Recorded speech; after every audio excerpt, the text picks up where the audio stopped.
Hotel ರೀತಿಯಲ್ಲೇ ಅದ್ಭುತವಾಗಿ coffee ಮಾಡೋದು ಹೇಗೆ ಅಂತ ನಾವು ಈ ವಿಡಿಯೋದಲ್ಲಿ ತಿಳಿಸ್ಕೊಟ್ಟಿದ್ದೀವಿ.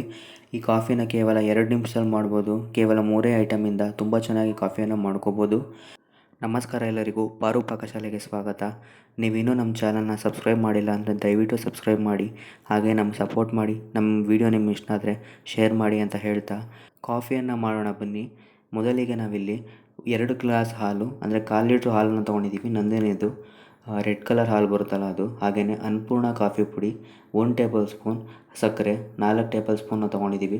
ಇದು ಇಬ್ಬರಿಗೆ ಆರಾಮಾಗಿ ಆಗುತ್ತೆ. ಇದು ನೀವು ಕಾಫಿ ಪುಡಿನ ಯಾವ್ದು ಬೇಕಾದ್ರೂ ತೊಗೋಬೋದು. ಮೊದಲನೇದಾಗಿ ಗ್ಯಾಸ್ ಆನ್ ಮಾಡಿ ಪಾತ್ರೆಗೆ 2 ಲೋಟ ಹಾಲನ್ನು ಹಾಕ್ತಾಯಿದ್ದೀವಿ.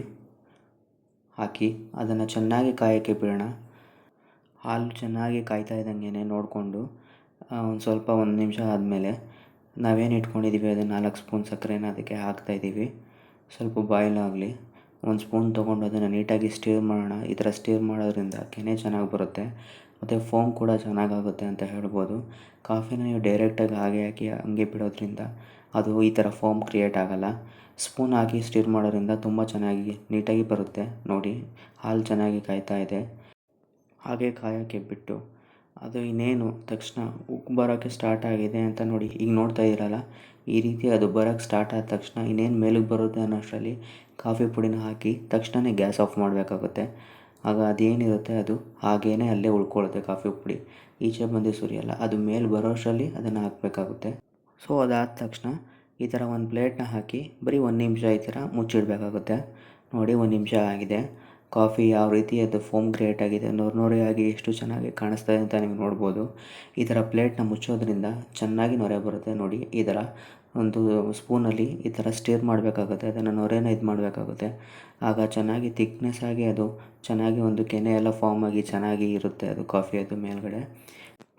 ಸೊ ಇದೆಲ್ಲ ಸ್ಟಿರೆಲ್ಲ ಆದಮೇಲೆ ನಾವು ಮತ್ತೆ ಗ್ಲಾಸ್ಗಳನ್ನ ಹಾಕಿ ರೆಡಿಯಾಗಿರೋ ಕಾಫಿನ ಈ ಥರ ಒಂದು ಲೋಟಕ್ಕೆ ಅದನ್ನು ಹಾಕಬೇಕಾಗುತ್ತೆ. ಮೇಲಿಂದ ಹಾಕಿ ಆದಷ್ಟು ಮೇಲಿಂದ ಹಾಕೋದ್ರಿಂದ ಅದು ನೊರೆಯಾಗಿ ಚೆನ್ನಾಗಿ ಬರುತ್ತೆ. ಡೈರೆಕ್ಟ್ ಹಾಗೆ ಹಾಕೋದ್ರಿಂದ ಅದು ಒಂಥರ ಪ್ಲೈನಾಗಿ ಇರುತ್ತೆ. ನೋಡಿ, ಮತ್ತೆ ಅದನ್ನು ಅದಕ್ಕೆ ಹಾಕಿ 1-2-3 ಸರಿ ನೀಟಾಗಿ ಇದನ್ನು ಮೇಲಿಂದ ಹಾಕಿ ಹಿಂಗೆ ಮಿಕ್ಸ್ ಮಾಡೋದ್ರಿಂದ ಒಳ್ಳೆ ರೀತಿಯ ನೊರೆಯನ್ನು ಬರೋದನ್ನು ನಾವು ನೋಡ್ಬೋದು.